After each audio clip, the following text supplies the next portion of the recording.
Good morning, Bree and others. It is September 15th, Monday, and I watched the Fringe Pilot last Tuesday, and I really liked it.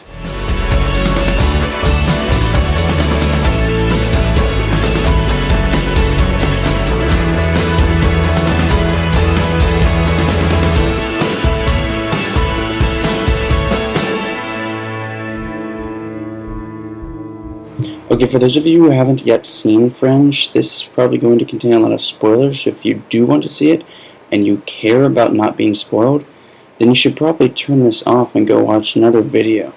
The following is basically the plot of Fringe, and I know I've explained this in a previous video, but now that I've actually seen the episode, perhaps I can explain it better.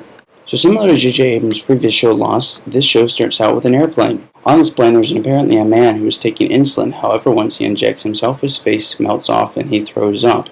Soon a similar thing happens to everyone on board.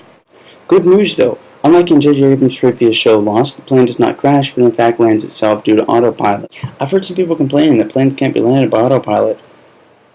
If that's your biggest gripe with this show, and it's probably not if you're complaining about this, then why are you watching science fiction? Anyway, the main character of this show, Special Agent Olivia Dunham, is put on this case to discover what's going on. She's a special agent working in a task force. However, she's working for a man whose military son she put in prison for a sexual offense, so he's pretty ticked about that. By the way, he's played by Lance Reddick, who is brilliant as usual. Anyway, what basically happens is that Olivia and her partner investigate this chemicals company, which they believe is related to the incident. When they chase a guy who they find in a warehouse, an explosion goes off and almost kills her partner. However, he is not killed, but he is in critical condition in a coma. Also, his skin has turned transparent. Olivia does some investigation and finds out about a man named Walter Bishop, who is played by the amazing John Noble, who was in The Lord of the Rings. So Walter Bishop has done experiments in the 70s on things called fringe science. There's the title. However, there's a problem with getting to Mr. Noble. The problem is that he's in an asylum and only family can visit. Thus, she has to hunt down his son, who's in Iraq, who really does not like his father at all. She has to force him, by blackmailing him, to go to get his father out. So the father is busted out of the insane asylum. Well, actually, he's just released, but whatever. So he cannot help Olivia's partner because he doesn't know how he's been affected and by what chemicals. Thus, they have to track down the man who they saw at the scene of the warehouse.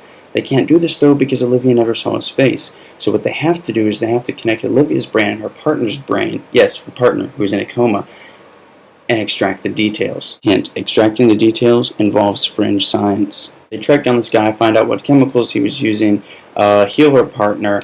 However, it turns out her partner was actually blackmailing the guy with the chemicals, and it's very complicated, and her partner ends up dying in a long-involved car chase. There's more to the show than this, and I highly recommend watching it, because it was a very good pilot episode. Hopefully the show remains as good as it has been, if not better, next week. Actually, tomorrow. So, we'll see. It has very promising start to it. Bree and other geeks, I will see you Wednesday.